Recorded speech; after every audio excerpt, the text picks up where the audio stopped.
गणपती बाप्पा गणपती बाप्पा मोरया. जाऊयात आपण आता फिरायला. सकाळी 6:51 झालेले आहेत. आपण निघूया आपल्या मॉर्निंग वॉक्सला. गणपती बाप्पा मोरया.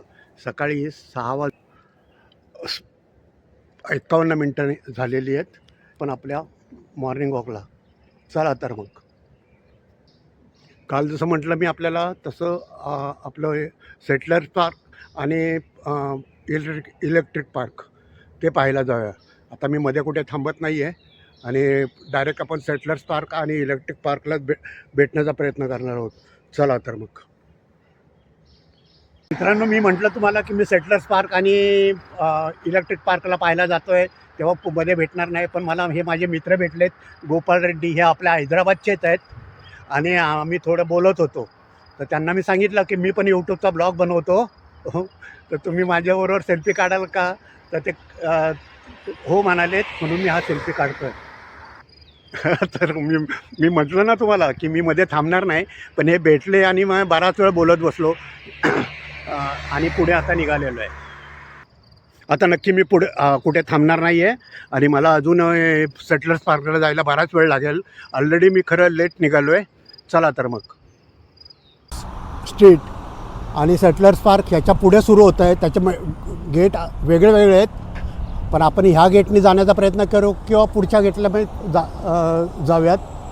मी आत्ता या लॉकपोर्ट स्ट्रीटच्या चौकामध्ये उभा आहे, जिथे लॉकपोर्ट स्ट्रीट आणि वॅन डायके रोड संपतो आणि तिथून आपल्याला सेटलर्स पार्कला जायचं आहे.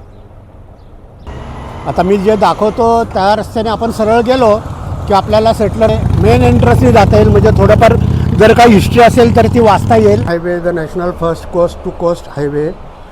डॉक्टर हे त्यांच्या अध्यक्ष अब्राहम लिंकन.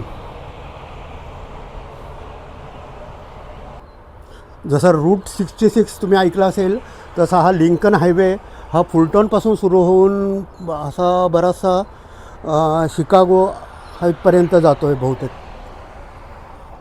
किंवा हे इलिनॉयस लिंकन हायवे हे साधारण किती वर्षापूर्वीचं by 1910 there was a very large network a small interurban lines especially in Chicago.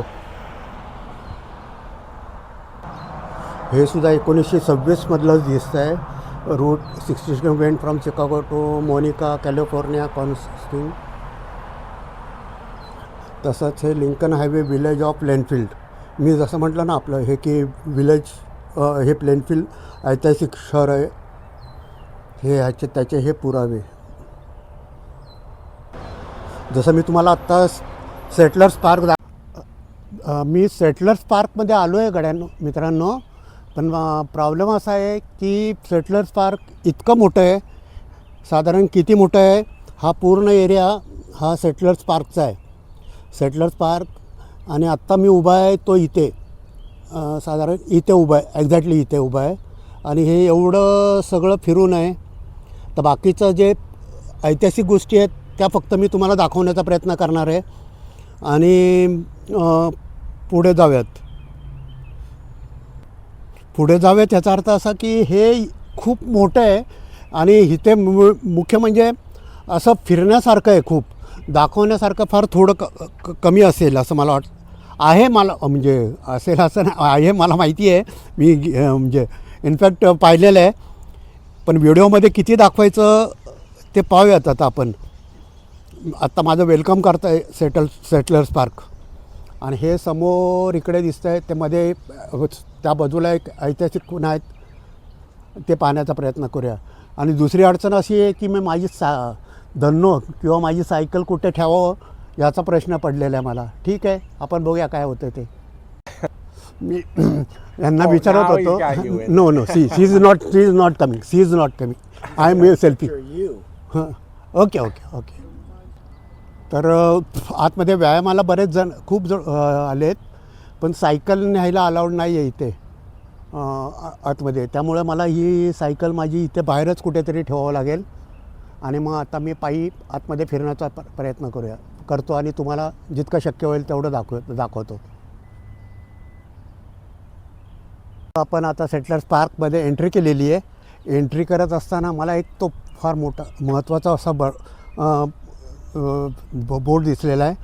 हे तो मी तुम्हाला वाचून दाखवण्याचा प्रयत्न. खरं तर मला स्टेट हायवे आणि लिंकन हायवे हे ह्याचं फार अट्रॅक्शन होतं. आणि तो खरंच काल आपण जे पाहिलेलं होतं ना लॉकपोर्ट स्ट्रीट किंवा डाऊनटाऊनमध्ये, तिथे फार रहदारी असती. तर खरं ऐतिहासिक रस्ता आहे तिथे नेहमी. कारण मी स्पेसिफिकली तिथं अनुभव घेतलेला आहे की का गर्दी असते. तर त्याचं कारण हे हे आपल्या रूट 66 आणि लिंकन हायवे हा जातो. आणि हे लिंकन हायवेवर जी गर्दी होती त्याचं कारण सांगतो मी तुम्हाला. तर अमेरिकेमध्ये केवळ प्लेनफील्डमध्येच रूट 66 आणि लिंकन हायवे हे क्रॉस करतात. हा रूट आपलं अब्राहम लिंकन प्लेनफील्ड पेवडीची लिंकन हायवे हा 1921मध्ये बांधायला सुरुवात झाला आणि 1922मध्ये वापरात आला. तर मुख्य म्हणजे हे दोन्ही रस्ते, हा लिंकन हायवे हा न्यूयॉर्कपासून ते सॅन फ्रान्सिस्कोपर्यंत जातो. आणि इलिनॉयस रूट 66सुद्धा हा. तर जसं मी म्हटलं, one of the most famous was US route 66 which ran from Chicago to Los Angeles. Although the original alignment did not pass through Plainfield, as alternative alignment Route 66A was proposed to run through the village of as early as 1933. However, it was not until 40 that Route 66 was officially routed through Plainfield along Division Street. त्यामुळे मी route 66 आणि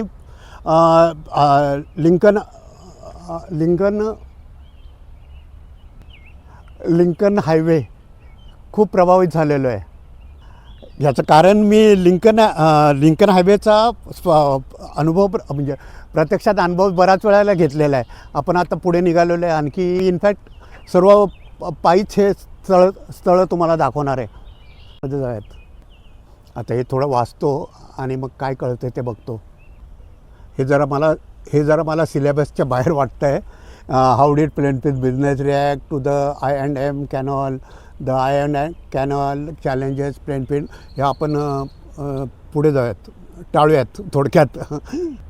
खरं तर मी Chicago म्हणा किंवा USA east साईडचं भरपूर पाहिलेलं आहे. त्यामुळं ही पाहायला इतका काही इंटरेस्ट येत नाही. मिशिगन लेकला मी पूर्णपणे वेढा घातलेला आहे. म्हणजे शिकागोपासून निघून ते जर तुम्ही ऐकलं असेल तर मिनिमम लेक सुपिरियर, लेक अँटोनो, एरी, ही सर्व गोड्या पाण्याची लेक आहेत. तर लेक सुपिरियर हे वर्ल्डमधलं सर्वात मोठं गोड्या पाण्याचं तळ आहे. आता पुढे ते मॉन्युमेंट पाहण्यासाठी आपल्याला आणखी पुढे जावं लागेल. हा सुद्धा एक छोटासा लेकच आहे. हा एक छोटासा लेकच आहे आणि तिथे एक स्मृतीस्थळ केलेलं आहे. मी म्हटलं ना, सेटलर्स पार्क हे दाखवण्यापेक्षा अनुभवण्याचं ठिकाण आहे. हे tribute to memorial in the grateful memory those who have given their lives while serving of the arm forces during peace time. हे ते स्मृतीस्थळ.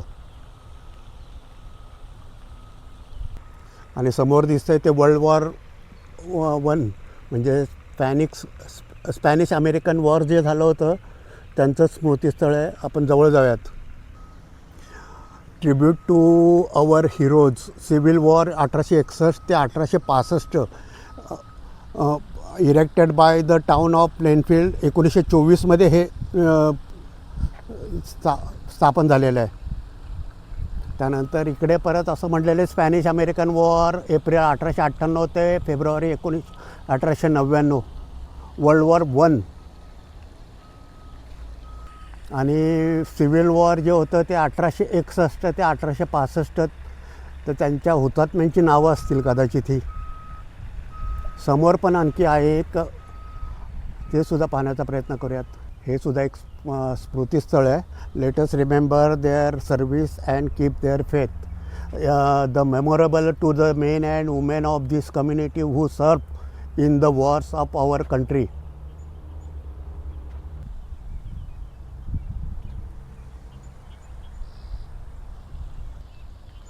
सेम तेच आहे, मागच्यासारखंच आहे. आता ही स्मृतीस्थळं पाहिल्यानंतर हा जो परिसर पहा कसा सुंदर दिसतो आहे. त्यामुळं खरं तर ही स्मृतीस्थळंच पाहणं आणि स्वतः अनुभव म्हणजे निसर्गाचा आनंद घेत फिरणं हेच महत्त्वाचं आहे. हे पहा समोर तो पॉन्डमध्ये समोर ते पॉन्ड आहे, त्या पॉन्डमध्ये ब्रिज केलेला आहे. हा तो ब्रिज मी 10 वेळा त्या ब्रिजवरनं इकडे तिकडे करत असेल. हा जो 3.5 किलोमीटर हा जो पायी मार्ग आहे ना, तो ऑलमोस्ट 3.5 किलोमीटरचा आहे. हा 2-3 वेळा मी पार केलेला आहे. फार दूरपर्यंत अगदी जंगल असल्यासारखं आहे. तिथून चालावं लागतं. माझ्या व्हिडिओमध्ये मी बऱ्याच वेळा म्हटलंसुद्धा असेल आणि हे तुम्हाला दाखवतो आहे पहा. अमेरिकेमध्ये झेंड्याला फार महत्त्व देतात. जसं आपण आपल्या तिरंग्याला मानतो तेवढंच हे हे असे म्हणतात. यांच्या घरोघरी असे झेंडे लावलेले असतात. या पार्कमध्येच पाहिलं तर आपल्याला ऑलमोस्ट सगळ्या पोलवर अमेरिकन झेंडे दिसू शकतील. हा तर महत्त्वाचा दाखवायचा राहिला. हा सेटलर्स पार्कमध्ये लावलेला अमेरिकन झेंडा.